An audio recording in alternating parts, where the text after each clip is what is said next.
Good evening, my name is Michael Bennett.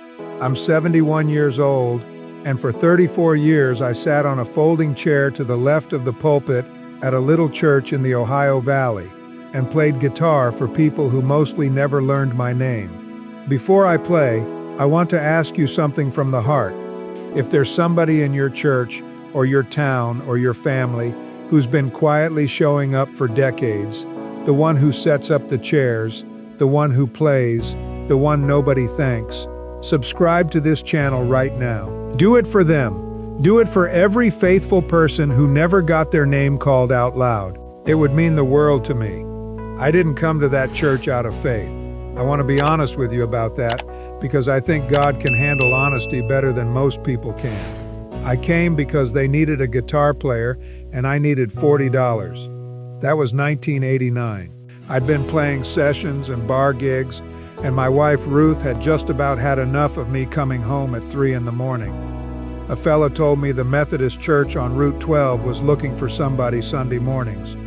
$40 and a plate of whatever was in the fellowship hall afterward. I figured I'd do it a few months. 34 years. Here's what nobody tells you about playing in a church.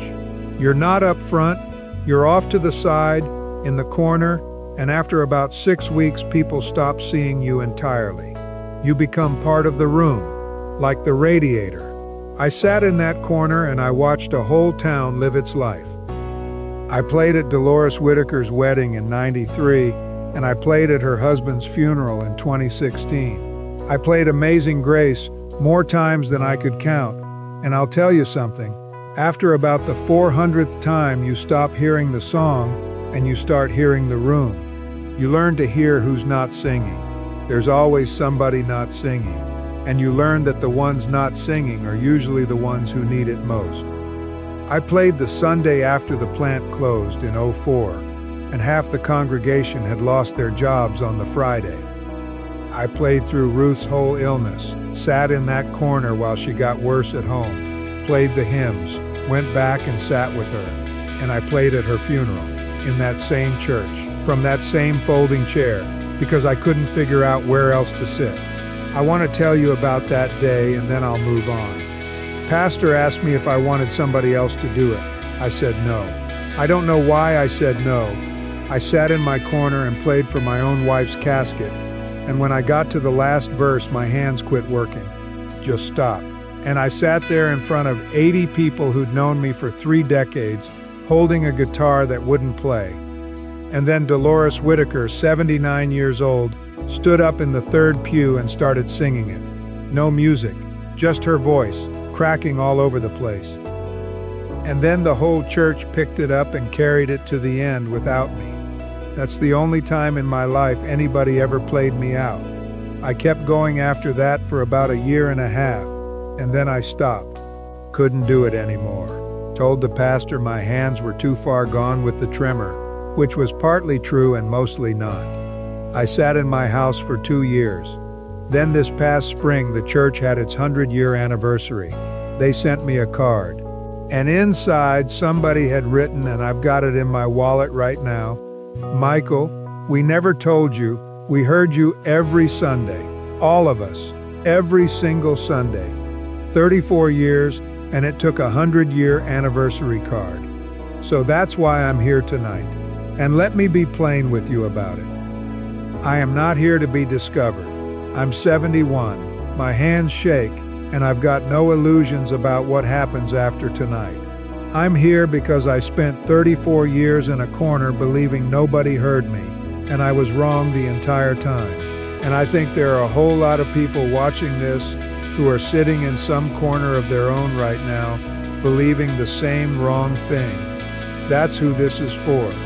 I wrote it at my kitchen table, at the same chair where Ruth used to sit across from me. First song I've written since she passed. And if this is the only time I ever get to sit in the front instead of the side, then I'm going to play it like that whole congregation is still standing up singing behind me.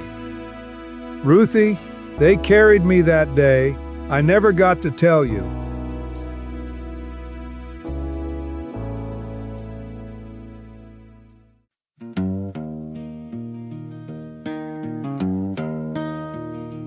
I came for $40 and a plate of what was left. 1989, a folding chair, a corner, and a debt.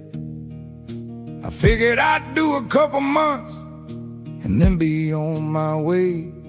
And I sat there 34 years, Lord, and never moved a day. Nobody knows my name. In the corner by the pulpit, you become a part of the building, like the radiator in the hall. But I heard every soul in that room. I heard them when they faltered.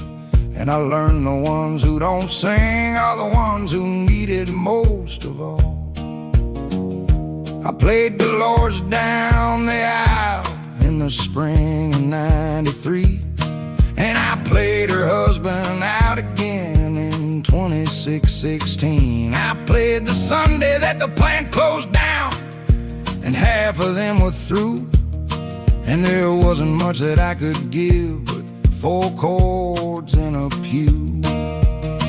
Nobody knows my name.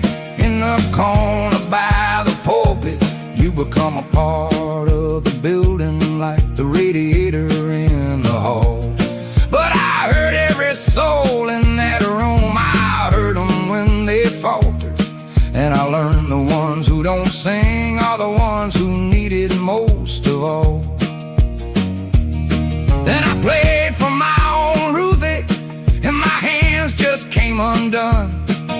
Sat there holding silence in a church of 81. And Dolores stood up in the third pew, 79 and cracking, and carried it on home for me, the last thing I was lacking.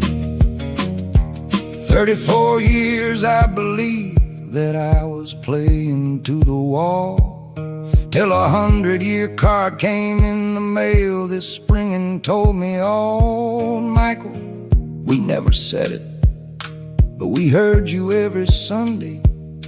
And I sat down on the kitchen floor and read it about 100 times. Nobody knows my name.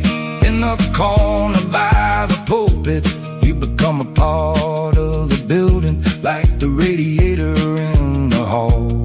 But I heard every soul in that room. I heard them when they faltered. And I learned the ones who don't sing are the ones who need it most of all. So if you're sitting in a corner and you think that no one hears you, if you set the chairs up every week and nobody says your name, I was wrong for 34 years and I'd have died believing it. Somebody's hearing you right now, friend, and someday they'll say so. Somebody's hearing you right now, friend, and someday they'll say so.